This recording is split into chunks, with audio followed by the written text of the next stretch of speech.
Hello everyone and welcome back to my channel. I'm joined today by Jasmine Chalice, who is a registered dietitian and nutritionist specializing in dancers. Thanks so much for joining us, Jasmine. That's okay. I'm really looking forward to hearing the questions this afternoon. We've done a course together on the platform, which will be coming out soon, covering how to fuel for optimal performance amongst dancers, talking about many things, which you can see on the website itself. But if you didn't know and you get a chance to pick up a copy of Jasmine's book, you definitely should. Nutrition for Dance and Performance. It's always good to have this handy in your dorm or at home to look back on and to use it as a guide and a resource. I didn't have this book when I was training, unlucky for me, but I did have a similar book which I always was looking at like every few weeks when I wanted some guidance, and it's really something that's great to have as a dancer. But today we'll be answering a lot of your questions which you sent me both on Instagram and just throughout the time that you've been following me. And it's a great time to chat with Jasmine about nutrition. So let's dive in. So I'll just pop the book down for now. Thanks, Jasmine. I'll be definitely taking a copy of that when I go. So let's start with a very broad question. How should dancers try to fuel themselves optimally? Pretending, let's say, I know nothing about fueling myself. What would be the key things that one should really focus on and remember? Okay, so excellent question. Thank you very much. Dancers are humans and humans need regular fuel. So it's important to continue with regular meals, so breakfast, lunch and dinner with at least 1 to 3 snacks for most dancers. And the nutrients to really focus on, the ones which provide energy, are carbohydrates, and then for repair and all sorts of body functions, protein. We do also need some fats. Dancers need fats, but in relatively small amounts.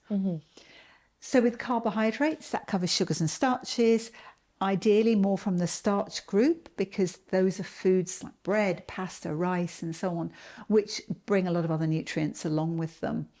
But thinking about meals having variety in them, meals having carbohydrate in them, meals having protein, meals having fruits and vegetables in them. There is no one food that you can't include. All foods can be included. It's just about having them in the right quantities to support your body. So remembering that we can't live on fresh air. Yeah. What you don't eat can't fuel you. So really important to make sure that you've thought about what your body needs. And what would be some common mistakes that a dancer can make in terms of their nutrition, such as giving themselves not enough fuel, or, what are the common things? Yeah, I think dancers can be very worried about taking on board too much fuel, and actually they are at risk of underfueling typically. Not wanting to maybe feel full or to feel heavy when they're dancing, so they don't eat for several hours before training or performing, which can lead to not enough time in the day to get food in, and actually low energy levels because there just isn't the food on board. Right. And for example, let's say you've had a good breakfast and you're about to do class, but you're a tiny bit peckish, but not necessarily really hungry. However, you're going into a class which is going to be super strenuous and also maybe 2 hours long. I mean, sometimes I've had lessons where the teacher's gone overtime and, you could be in a rehearsal for like 3 hours sometimes by accident. And when you were slightly peckish before, now halfway through, you're starving. I guess my question is, where's the gauge to know whether you should have extra fuel before the class or whether to wait until afterwards? Or should one always anticipate scenarios slightly and take in a little snack? Yeah, I would definitely suggest having something rather than nothing, because if you're a bit hungry before a class, if it's only a half-hour class, then Yeah. you'll be absolutely fine. But I don't know of many classes which are only half an hour. So if it's going to be an hour and a half or 2 hours, then definitely to have that snack. So things like cereal bars, things like a banana and a few nuts to go with that, things like a couple of crackers, some oat cakes, something like that. Something that's fairly small volume, something that's a plain carbohydrate, maybe with a bit of protein with it as well, are going to be really good choices. And it's going to be better to start feeling a little bit more full than somewhat hungry, for sure. And it's not, there's no perfection to it. And you will learn, it's about experience. And if you're a student, it is about that continued learning. It's not just learning the steps, it's learning how your body reacts to these situations. Yeah, and I think I, for one, learned very much how to listen to my body. So, and day to day was always slightly different. Let's say the day before was super strenuous. I may be more hungry the next day. And I think what can go through a dancer's head is, oh, I can't possibly have more than what I've always organized to do or what I've planned to do. Because again, there is a mental side to it, and worried about gaining weight as a dancer, especially in ballet. In Russia, obviously, we all had to be very slender. But for me, I always found that, okay, before class, I'm slightly peckish, so I'll have maybe half a cereal bar, finish the rest afterwards. But some days I would have the whole cereal bar before, and that's okay. So I guess, how would you approach the mental side of it for a dancer, being able to listen to their body and not stigmatize themselves if, let's say, they need more one day? Yeah, I think that's a really excellent but difficult question to answer. And actually, people may need, if they're really struggling with it, then actually getting some support, some psychological support, or even some counselling support if it's really causing stress. Because some dancers tend to be high achieving, dancers tend to want to aim for perfect, and actually reconciling that with the human body that isn't really perfect can be a challenge. But certainly accepting that our requirements are not the same from one day to the next. And on a really busy day, you're probably going to struggle to get enough food, enough fuel in.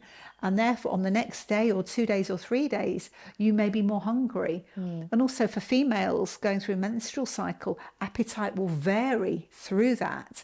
And being able to say, yes, I understand why I'm hungry. And then actually to know that at the moment I'm more hungry, but there will be other days when that just isn't the case. But certainly underfueling brings the risk of so many things not working effectively, performance not being at its best, concentration, precision in terms of balance, digestion, so many untold adverse consequences, that avoiding being underfueled is really something we want dancers to find themselves in a place where they are adequately fueled moving forwards. So what can be difficult, from my own experience and my friends' experiences, you go from a school, which in general you're slightly more looked after in terms of where your breaks are and things. But when you go to a company, you might do class and then literally have to run to a rehearsal. And I know, for one, like the Russian companies, especially Mariinsky, it's common, especially if you're a favored dancer and you're not quite soloist level, but you're having to do multiple things like quarter ballet soloist, you're literally running from rehearsal to rehearsal. I have a particular friend who had literally no time to eat at all, that the male dancers were giving her chocolates to try to help her because she was having to run backwards and forwards, and obviously she lost weight because there was so much strain on her body, and eventually she did get injured.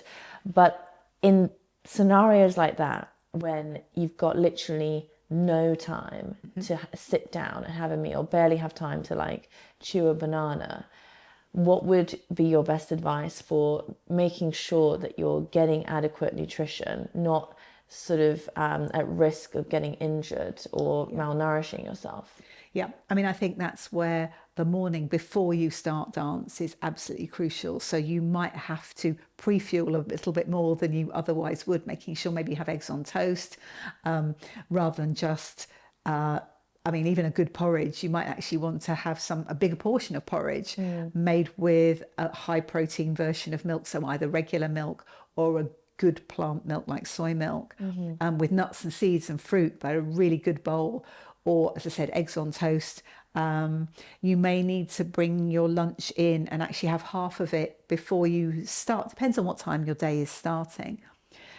Survival tactics for having something that you can literally eat as you're not quite running along but walking briskly. You could have some nuts and dried fruit, a very small snack, but sometimes actually making a kind of smoothie, not just a fruit smoothie, but with a milk type base or a protein shake base that you've whizzed in. You could whiz in even a small amount of oats into that. You could whiz in some dried fruit. You could whiz in some seeds. So you've almost got like a liquid meal, and using that in any breathing space that you've actually got. Have some water as well to rinse your mouth out, but actually having the nutrition in liquid form. Yeah. But certainly small nutrient dense snacks are going to be the way forward. Things which are ready that you haven't got to cut up, you haven't got to do anything to, you can just literally take hold of. And then I suppose a very adequate dinner as well at the end of the day. Absolutely. A snack as soon as you finish, you need to start that refueling. So any extended break or break that you actually have got, certainly bars, dried fruit, any kind of different nuts and seeds are going to be really excellent at that point. Snacks that work for you. And then, a snack as soon as you finish, literally as soon as you finish. And then almost a small snack while you're preparing your dinner, but a really good sized dinner. If it's bigger than you normally have, that's fine. And you may well need a night snack, because especially if you're hungry at night time, it's not great to be thinking, oh, I shouldn't eat at this time. Yeah, you absolutely need to potentially. Yeah, I mean, I would always have, my main meal, and then I was often hungry. So I would then actually have a bowl of cereal as well. This was after I also had yogurt after the meal. And then, I'd have cereal because I was still hungry, and I just hated feeling hungry. Yeah. And I knew that my body needed it. It's kind of a very, the feeling of hungry because your muscles and your body is a bit depleted is a very specific feeling to just hungry for the sake of it. Like you really do get in tune with the body and what it needs. So listening. When you're exercising a lot, the levels of sort of insulin and blood glucose are running differently to they would be if you're sedentary. And you can typically tell if you're really hungry, because if you think of something plain like, would I eat a slice of bread now? Would even say cold potatoes or some cold rice, would they do? And if the body's going, yes, please, then you really are needing to refuel at that stage. Yes, at the Royal Ballet School, a lot of my friends, including me, we would have toast after dinner as well, because we're just hungry and we're growing at the same time. Yeah. A lot of people are confused about the idea of protein powder, whether it should happen straight after ballet class, whether one needs it.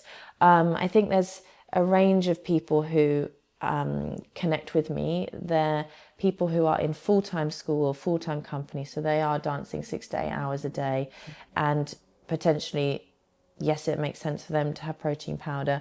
But I've got kind of two questions for you.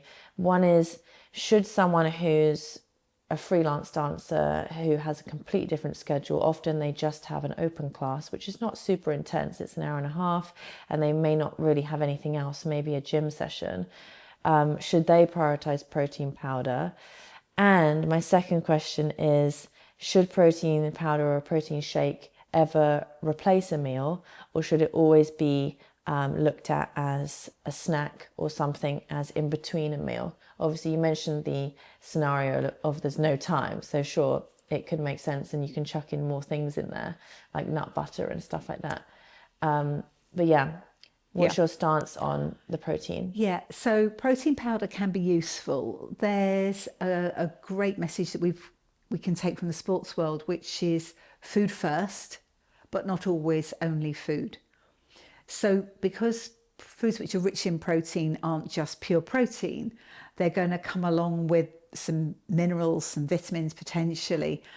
So beans and lentils would have protein, carbs, iron and calcium, plus some other nutrients.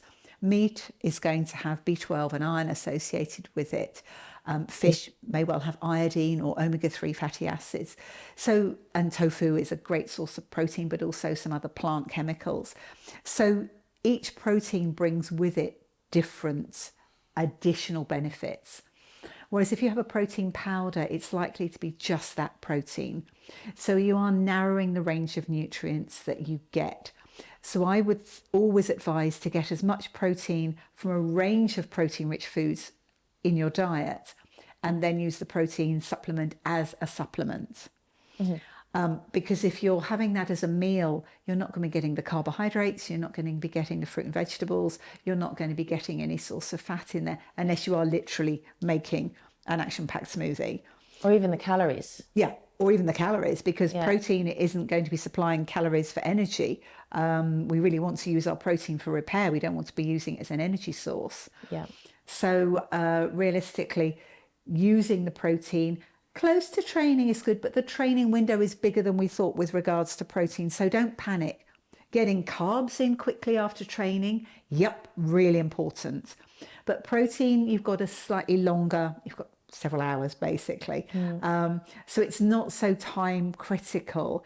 So if it works well, if it's a way to get carbs and protein in, and you can get protein powders which have carbs as well, that may be a good option, especially if you're not close to anywhere that supplies snacks, and maybe you've run out, or you just find it's easier to drink than eat when you're super hot and super tired. That can be useful, but try and prioritize food.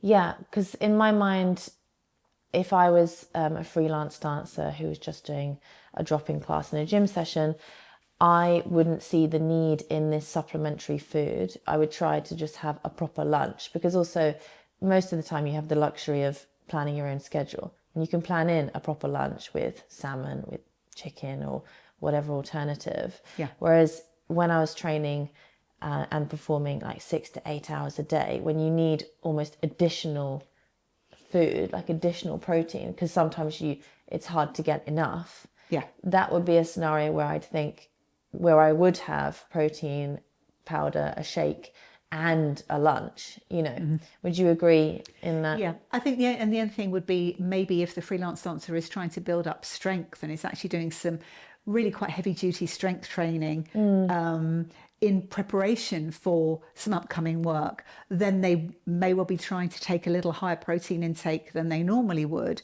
which is still higher than the general population. So under those circumstances, also, if people find it very difficult to eat protein-rich foods, because some people they're naturally just quite picky, and that is their their personality. So if it's a real struggle, a day by day struggle to get enough protein in, then actually accepting that a protein supplement takes some of that stress away is a useful thought. Great. And this kind of leads into, I have had questions from both recreational adults and also students of how to know how to increase your food intake when your schedule has increased. So let's say someone's gone from 2 hours a day to then 8 hours a day. Let's say it's been a gradual increase. It can be hard for a lot of students to kind of, no pun intended, digest that they need to increase their food intake. When their load has increased, it's quite hard for them to understand that the food needs to increase as well as the training. But how does one know what to increase? Should it be, I need to make sure I'm getting enough carbs? Should it be the protein or all of it? And how does one navigate that when their load is increasing? Yeah, I mean, if we look at it from the sports world and the dance world evidence, it is about what is the overall workload, and the carbohydrate intake would definitely need to go up. The fat intake, not so much, but yes, that would need to go up a little bit. And then the protein is again based on a sort of per kilo body weight, and if the workload goes up, not so much, unless you're also trying to build muscle. So it's really carbs in particular, a little bit on the fat just to make sure there's enough energy, but the protein doesn't really need to change too much. And it is individual. I would suggest it's going to be easier to make the portions slightly bigger at each meal, But if you're somebody who's had actually quite big meals but no snacks, then I'd be suggesting that actually you really work hard at introducing at least one snack per day and possibly two snacks per day, because that could absolutely plug that carbohydrate gap that you've unintentionally created. If you're not great at eating big meals and you're already having snacks, then it might be a case of looking at how could maybe isotonic drinks with some energy content. If you're only drinking water and you're not getting any nutrition from the fluids that you drink, is that a space to actually add nutrients in from? So it is going to be individual, and there's no one right. And there's really no wrong solution, apart from a solution where you arrive in a class either completely underfueled or where you just ate an extremely large meal and it really feels totally uncomfortable and you're going to class.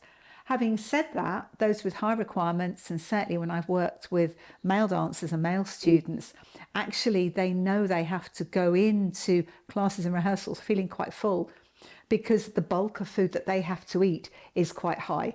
I mean, if you ever see male dancers with sort of their portion of pasta, it is a big bowl typically. Well, on tour, I've always seen them at the hotel eat breakfast, and I always was just like, oh wow, you really do breakfast. It was like the croissants and the egg and bacon and the cereal, and the girls just like a single croissant or something. I was closer to the boys on the breakfast because you just want to feel sustained throughout the day. And I've never been one to have a lot of food in the day. I'm more of a grazer, like little and often, but then a good substantial dinner.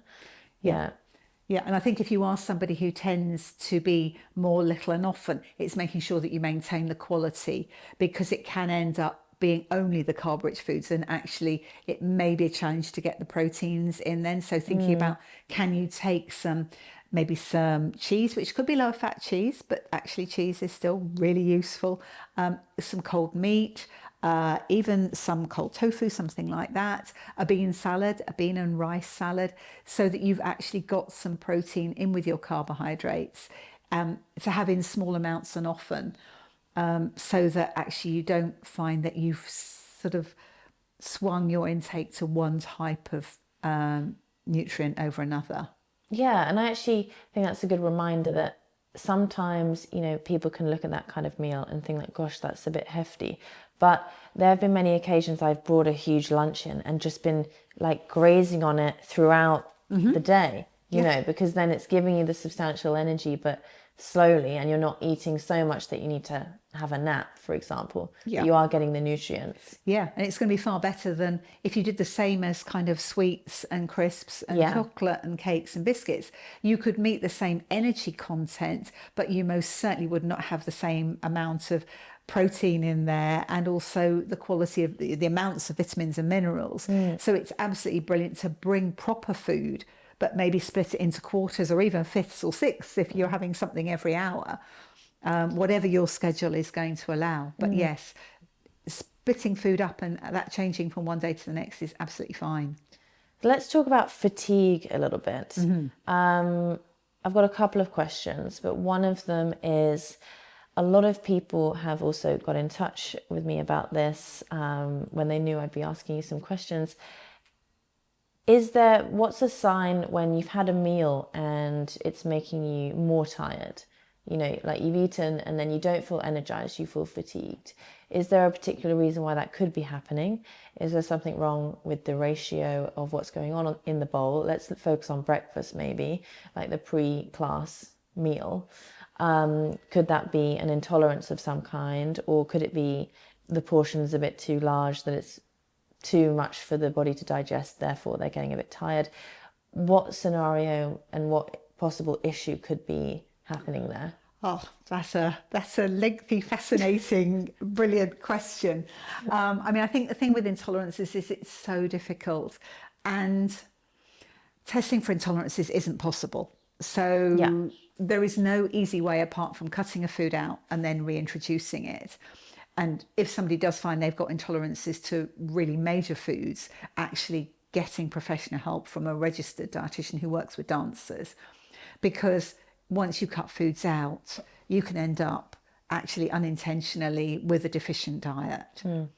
So I think my first thing would be, don't assume it's an intolerance. Assume, look at all the other causes first. Don't have it, that couldn't possibly be a thing.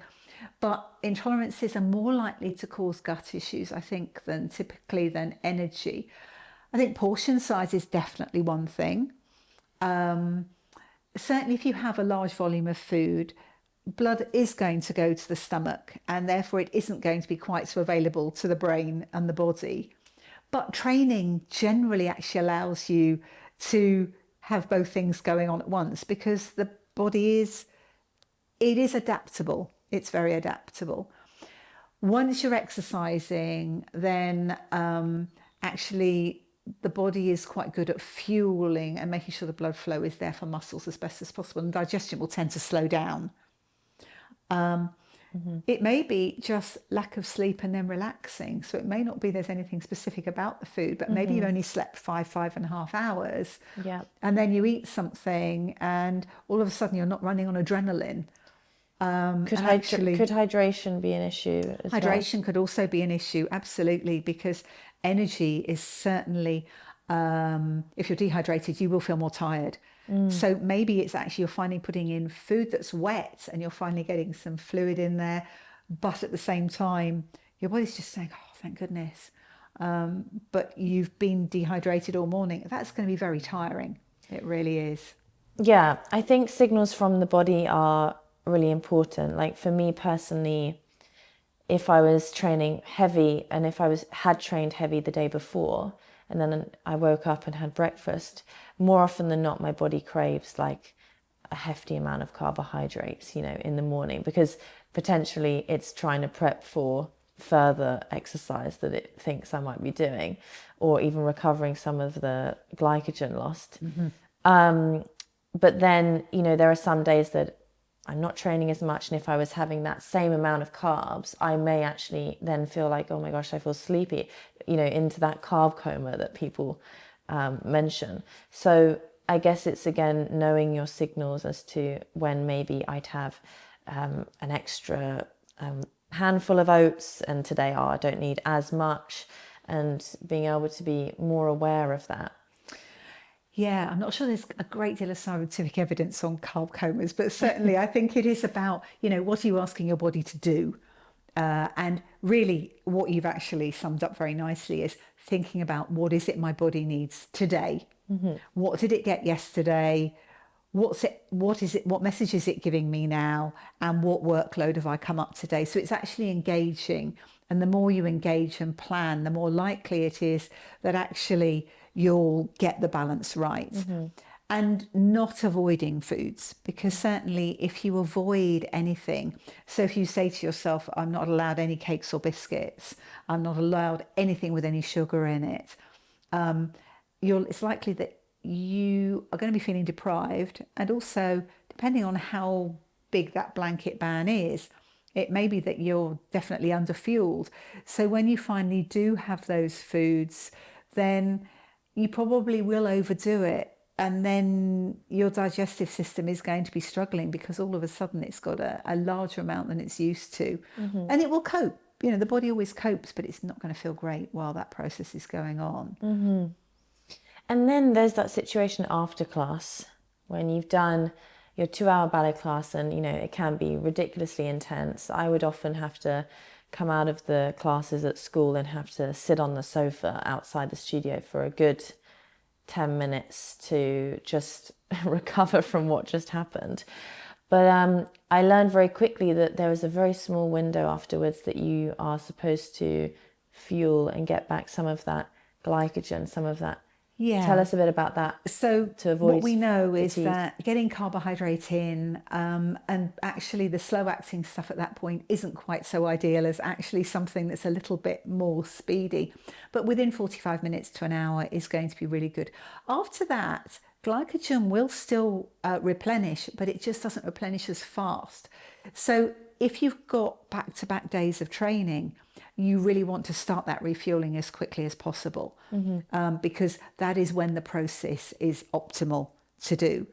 So if you've got a day where you can afford to just sit around and do nothing and accept that you might not feel great either, Yeah.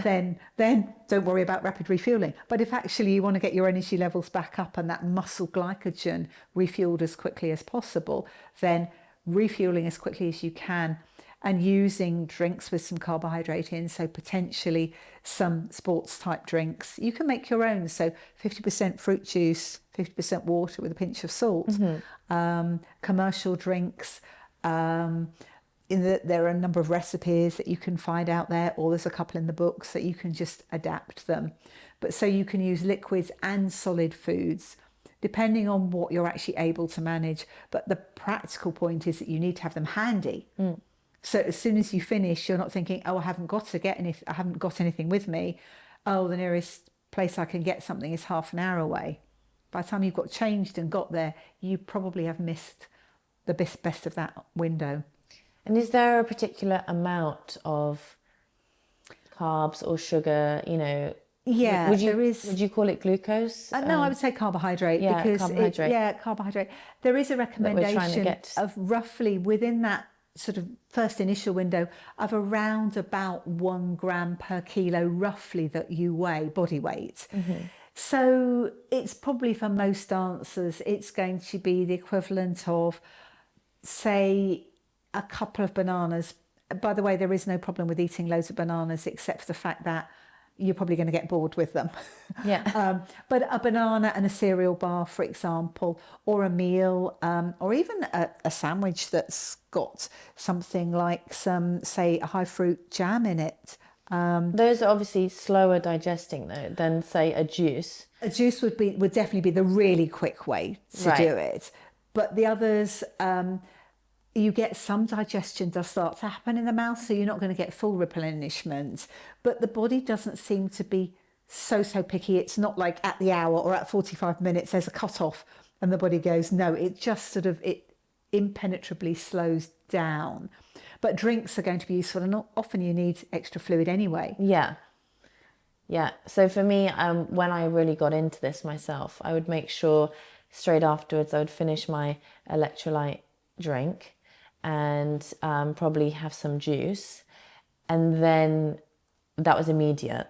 And then the walk back to the dorm would be like 10 minutes, and then making the lunch, making the protein shake. So that really pushed it to like half an hour, 45 minutes, And so I found that first swig of juice or finishing my cereal bar straight after just helped manage and not make me go boosh, like down. Yeah. With the energy. Yeah. So finishing off the cereal bar, having some juice, that probably would have given you maybe 20, 30 grams of carbohydrate. So you certainly weren't overdoing it. That might have just started the process, and then you picked up as soon as you got back and started to get more going in. Yeah, it did make a huge difference. Along with the hydration side of things and the electrolytes. Obviously, you've talked about this a lot in the course we've done together. But if you could just summarize for anyone that's watching this alone right now, why are electrolytes so important, and should everyone, like in every scenario, is there a scenario we don't need them when we're exercising, or would you suggest always have them with you? Yep. Okay, I think there's a lack of research on under 18s. So I think when we're talking about 16 to 18-year-olds, we need to be a little bit careful, because a lot of the electrolytes will say they're not recommended. So using maybe homemade sports drinks under those circumstances can be quite useful. What we don't want is to overload anybody with too much salt. Electrolytes are basically sodium, chloride, potassium, magnesium, and we lose small amounts of these minerals when we sweat. We don't just sweat water out. Now, we get these minerals back from food, but of course, if there are gaps in the day when we're not eating very much, or maybe that food isn't particularly rich in salt, then we can end up with a depletion in the levels of electrolytes that we've got in our bodies. So there are now a vast range of typically tablets that you can get, dissolvable tablets, which you will add to anywhere between 250 and 500 mils of water, which will provide different levels of primarily salt, but also often potassium and some magnesium, etc. trace amounts of things. They come in different flavors. Some of them have the types of sugar in them. They're like sorbitol, which can actually upset the gut in large amounts. So it is important to do some research. If you're somebody who feels that water tends to go straight through them and isn't really working to hydrate, that's when I would definitely suggest that trying electrolytes is a good idea. If you know you're a salty sweater, so when your black t-shirt or leotard dries and there's a lot of white marks on it, Yeah. or if you lick your upper lip when you're exercising and it's really salty, it is possible to get measures of how salty your sweat is. But it's still slightly early days for that technology being widely available. So it's a good idea to think, but certainly if water goes straight through and you think, well, I'm drinking so much water, I'm drinking 3 or 4 litres a day, even though I'm only doing 2 classes a day, is that what's going on here? And yet I still feel dehydrated. Electrolytes could be a good thing because actually you probably are not able to retain the water. And actually it's not great for the body to have too much water without enough salt to match with it. What's like a physical sign in the body that you may need electrolytes, such as, muscles feeling tired, you're tired? Great question. I think the things where I've noticed it and people have really reported getting benefits is where they are tired a lot of the time when they're doing a lot of physical activity. And yet when you check, they've got enough carbohydrate going in, they're not low in iron, their red blood cells are beautifully healthy, their iodine is okay, their thyroid gland is working okay. So we've checked through that there's nothing obvious on the nutrition side, their fluid intake is okay. So what is left to try is electrolytes, and people can try those in and actually feel quite a massive difference in their energy levels in class and out of class. Would you suggest, because you mentioned like all the vitamins that one should have in check, such as iodine and stuff like that, would you suggest that people get all those tested, or measured? It's actually really difficult to get accurate measures of a lot of vitamins and minerals, to be honest. Measures of whether you're anemic, so whether there's too little iron in your body, are quite easy to do. There are several tests that all have to be run, including ferritin, and GPs, certainly in the UK, can be very good, but sometimes they just measure hemoglobin, which reflects how much iron is in red cells, and it doesn't reflect the stores within the body. Right.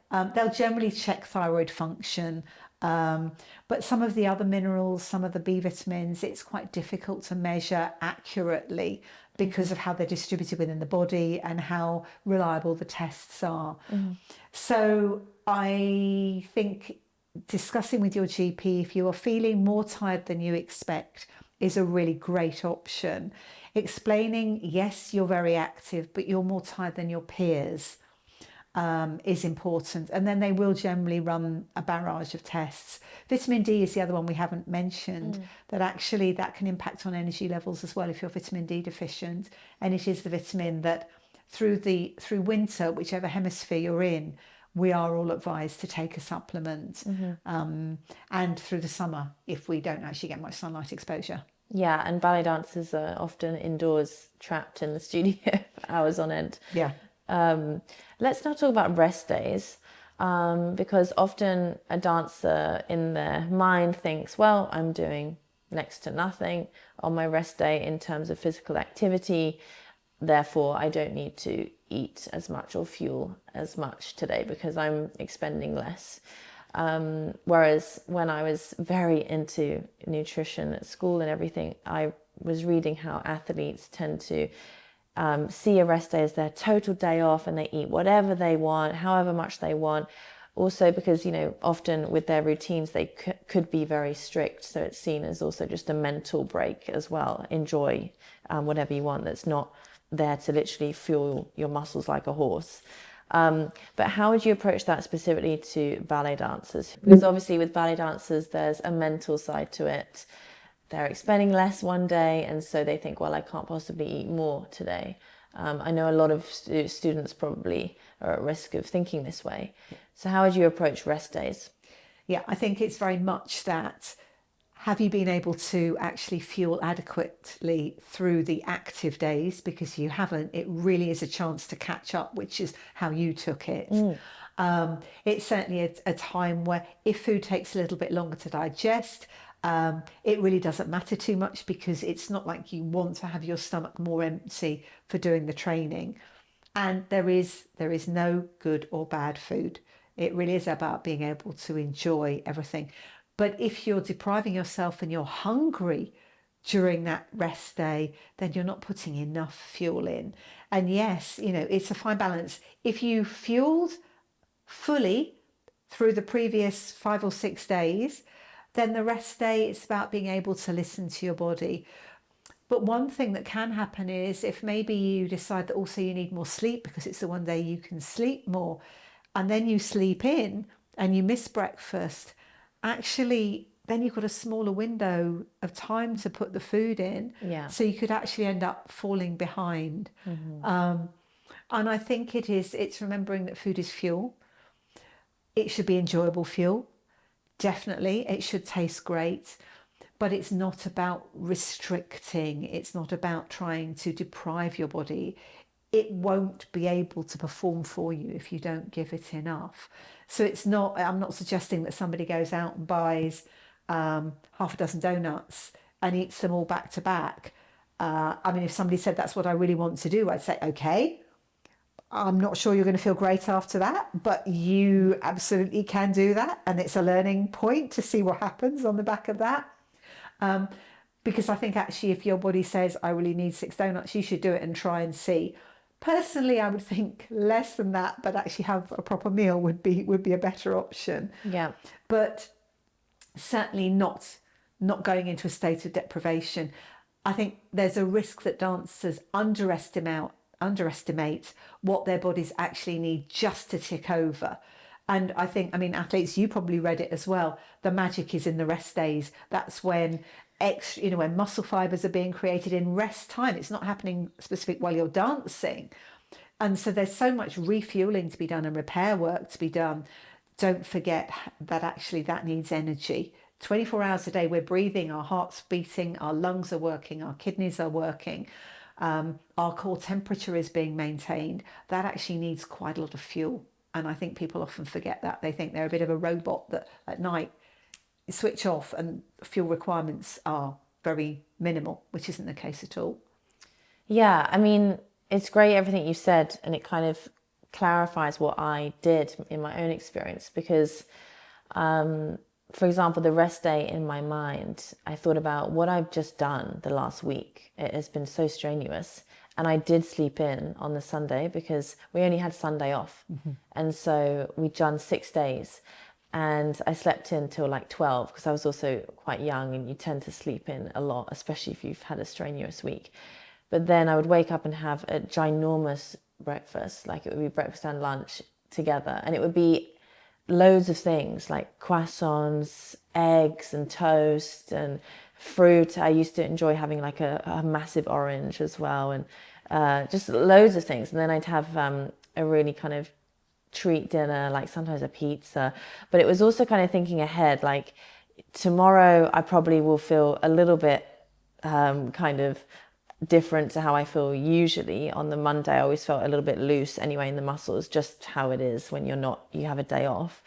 But I realized that it's okay for me to fuel with all these extra things and maybe slightly more treat foods like croissants and occasionally a pizza and stuff, because this is all just going to go straight to my muscles and give me just, if anything, a bit of extra carbs and glycogen in those muscles that I will definitely burn off this energy pretty much within those first 2 hours of class.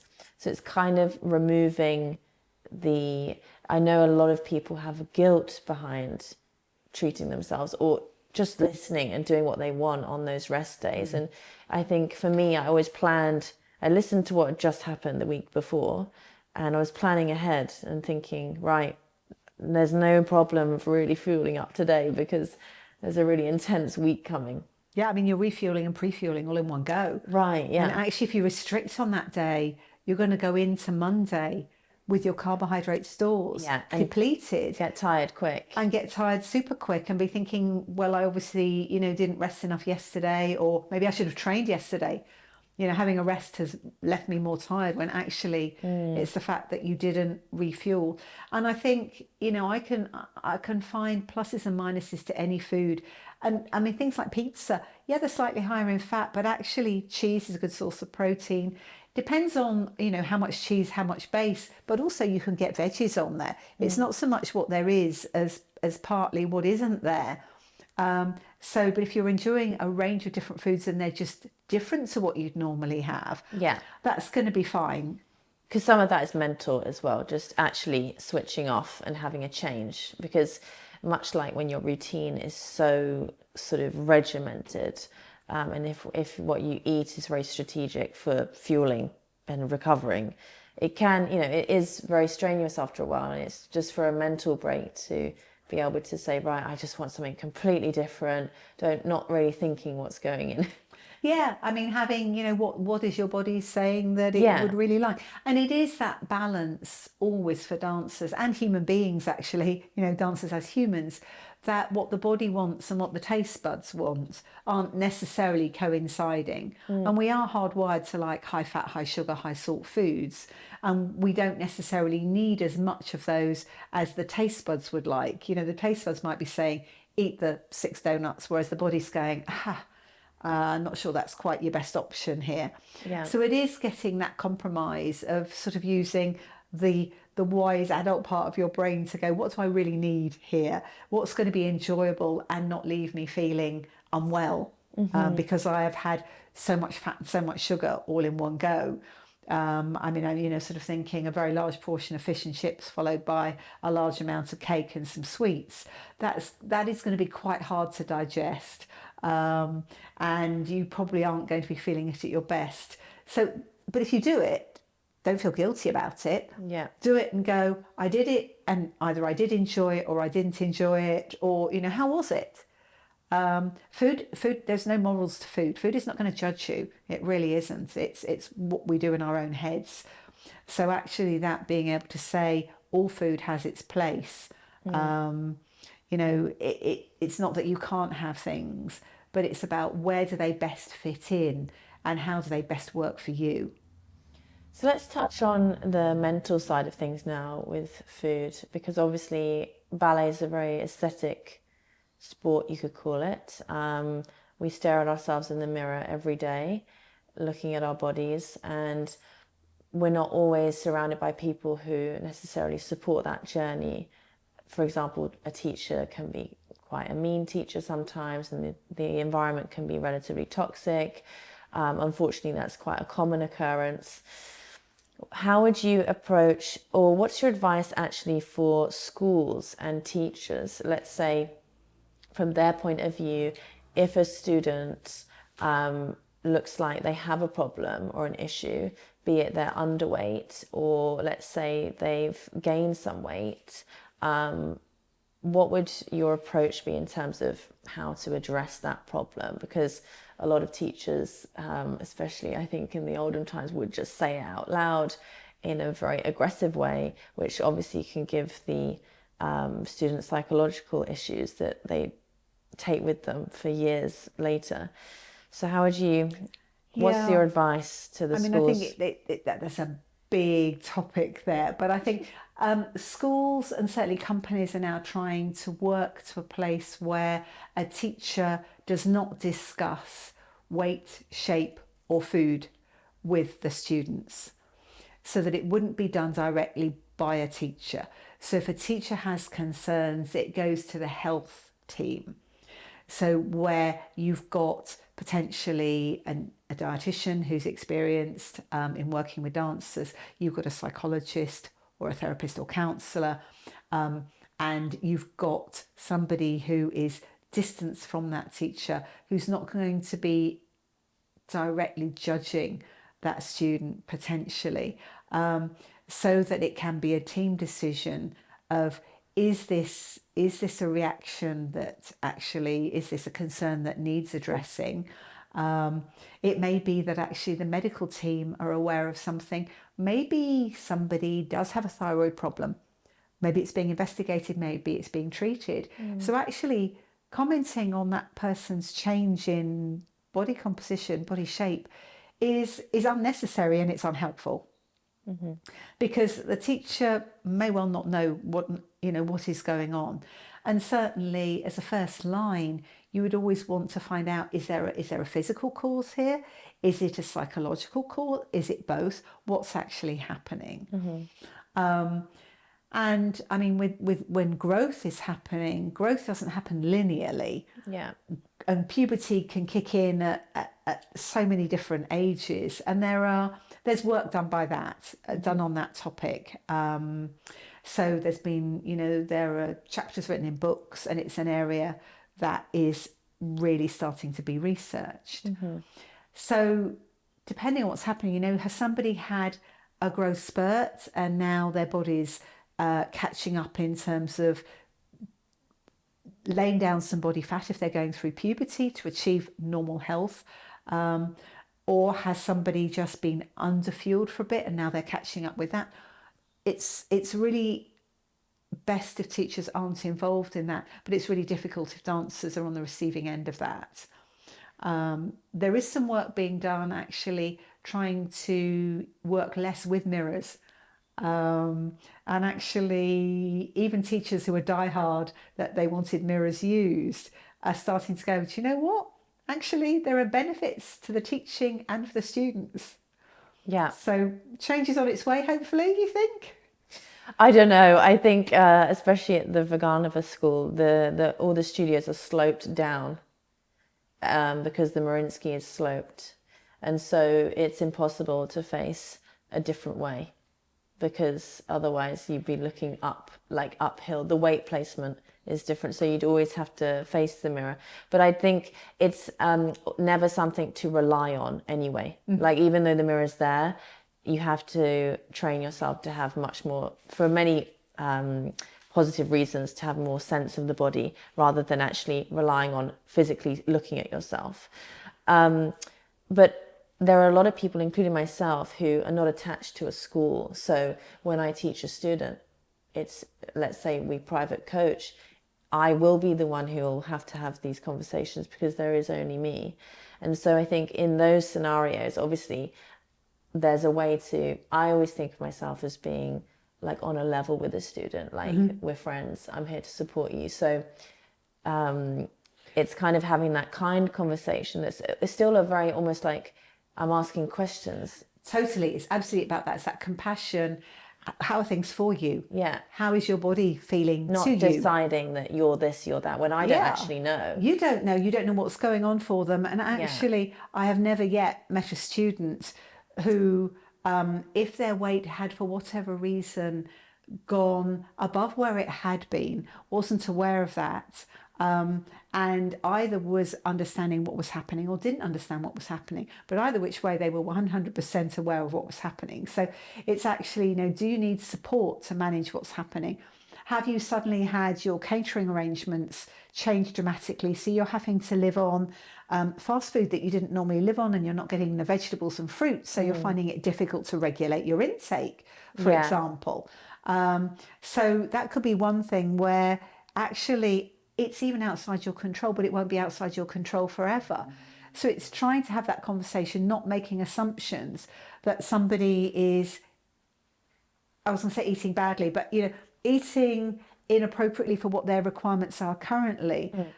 I think there can be so many things going on, and those curious, compassionate conversations are where you want to come from. So that, yes, it's a work in progress. How can I get you to your being at your best, without that being you need to go and lose weight? And also the person, if somebody is at low weight, there can be a number of reasons for that as well. And to make assumptions in any direction isn't helpful. Exactly, yeah. And then I often would lead that conversation into, let's try and get you the support you need. Let's try and get you to see somebody. you know, so that they know that I'm not judging them for whatever's going on. I just Yeah. want to help them. And therefore they will still remain to feel safe with me in the studio, because once that kind of relationship, if they feel judged by me, or then instantly they feel, you know, self-conscious and don't want to Yeah. be alone with me in the studio. So yes, let's lead into a question about still carrying on slightly with the weight issue, you know, how women, it is changing now, which is good, but how women have been told to lose weight so that the males can lift them. And what is your opinion on that, Jasmine? Yeah, I think asking a dancer to put their health at risk without asking their partners to do training to be able to lift appropriately is I mean, how sensible would that even sound? You know, to say that you're being asked to compromise your health to do something which isn't essential to life somehow doesn't make any sense in 2024, does it? Yeah, I mean, if I'm being really devil's advocate, is there a line?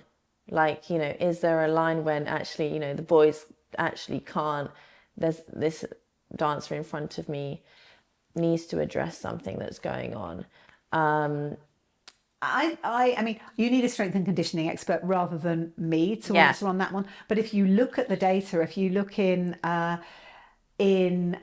Farmer's The Female Dancer, if you look in any of the stuff by strength and conditioning people, I'm pretty sure the evidence is that the trained male dancer is going to be capable of lifting the females who are likely to come into contact with. I mean, look at contemporary; they have male-male partnering, Yeah. and sometimes you have females lifting males.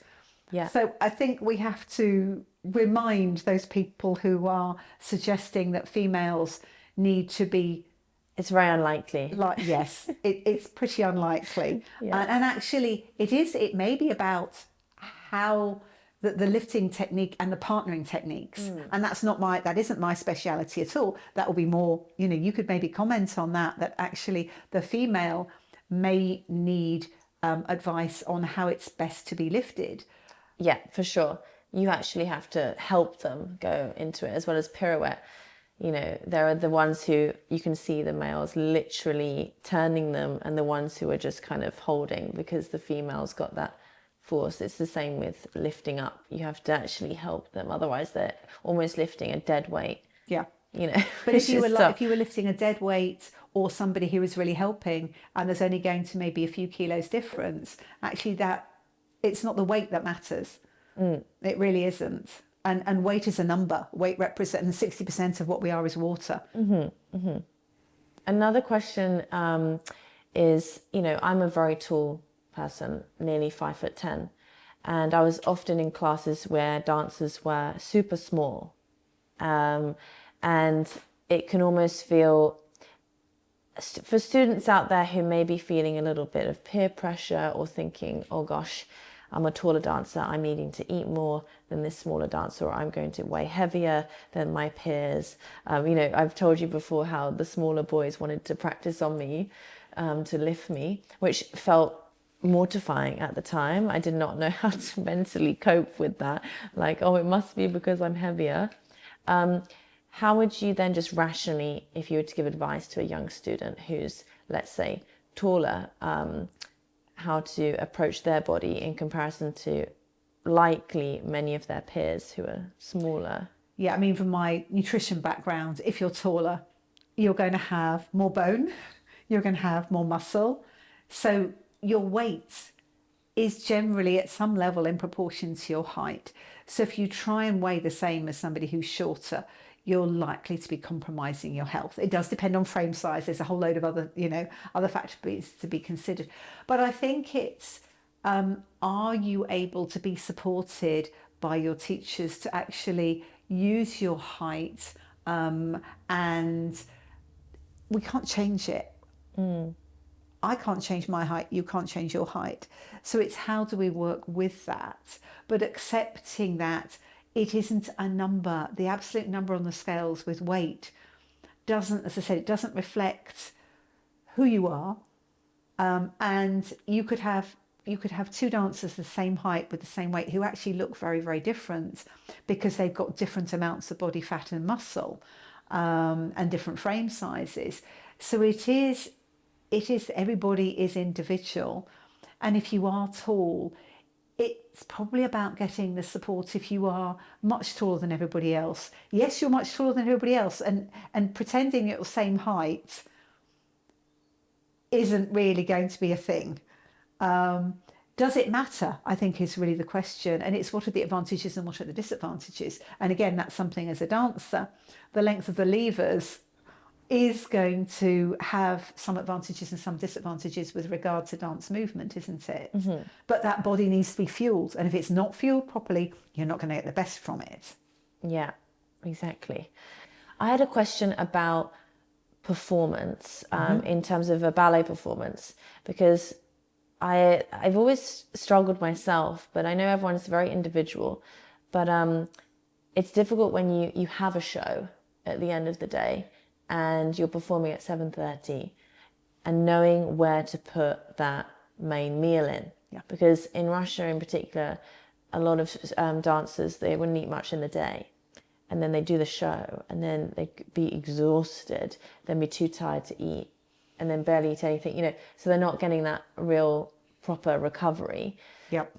Do you have any particular advice about that and knowing when to fuel yourself? Is it better to have the bigger meal before the show because you're likely going to get home super late at like 11 p.m? Yeah. I think there is no absolute answer to that. There is an individual ness to that. Some people are going to be able to say, okay, so the rest of the world is going to eat their main meal in the evening, but today I need to eat my main meal at lunchtime, and then I can have a lighter meal 2 or 3 hours before the performance so that my stomach is certainly not full, but I'm not hungry when I go on stage. I might well need to use electrolytes, isotonic drinks during the performance. I might need to have a snack or two during the performance, when there's longer gaps potentially. And then when I finished, I need to have some refuel, whether it is a bowl of cereal, whether it's a sandwich, whether it's even a full meal. It depends. Some people with higher requirements may actually be more comfortable having 2 larger meals with a small meal just before the performance. So a good lunch, a good post-performance meal, and then a lighter meal just, in the 2 or 3 hours before they perform. Other people are so shattered that if they haven't got most of their nutrition in by the time the performance finishes, it probably isn't going to happen. So yogurt, fruit, maybe some nuts and seeds, something like that, or maybe some toast with peanut butter is going to be a good option for them. So I think it is knowing yourself as a dancer. The goal is, if you're going to have a main meal, you really want at least 3 or 4 hours for it to digest before you go on stage. So not, as I said, you're not hungry, but you're not full either. If you can only have a lighter meal, then 2 to 3 hours is fine, and snacks up to about an hour before performance. Yeah. So those are the general rules of thumb. But how you move things around, I think it's knowing that it doesn't matter how you move it around, as long as your digestion isn't either overloaded or you're hungry before you do that performance. Yeah. And also being mindful of what's available, because if you're out in the wilds and you're doing a performance somewhere where anywhere you can go to eat closes at 8:30 in the evening and your performance finishes at 10:30, then unless you've got food with you, you're not going to be able to eat. Yeah. I always found also the night before played a huge role as to what I would fuel myself for the dinner the night before, because obviously I always made sure I got adequate carbs and a lot of protein, because the next day then you were heavily impacted the next day, how you woke up, how energized you felt. Yeah. Yep. So and if you get super anxious, actually, you might want to be a little bit careful with how much fiber you have. Because suddenly deciding to up your fiber intake and then being super anxious might lead to a gut that isn't really very comfortable. Yeah, we don't want that. No, we definitely do not want that.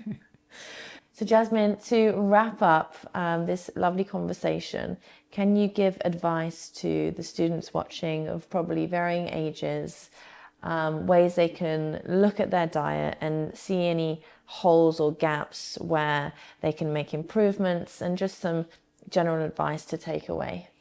Yeah, I mean, it's really important to not make changes too fast. Don't overwhelm yourself with too many changes. So it's better to make small changes that you can sustain and still be doing in 6 months' time than leaping in, making half a dozen different major changes and then actually being overwhelmed by it, finding that you're not quite sure what's working or what's not, and after 2 weeks going back to what you had been doing. So small, sustainable changes, time to evaluate, and keeping it enjoyable all the while. So thank you so much for watching and joining us for this really in-depth conversation about nutrition and how to fuel yourself as a dancer. As I said, definitely pick up a copy of Jasmine's book, Nutrition for Dance and Performance. I will definitely be stocking my bookshelf with this. It's been wonderful to have you, Jasmine. Thank you so much for giving us your time today. It's been my absolute pleasure. And hopefully see you soon. Yeah. Bye for now.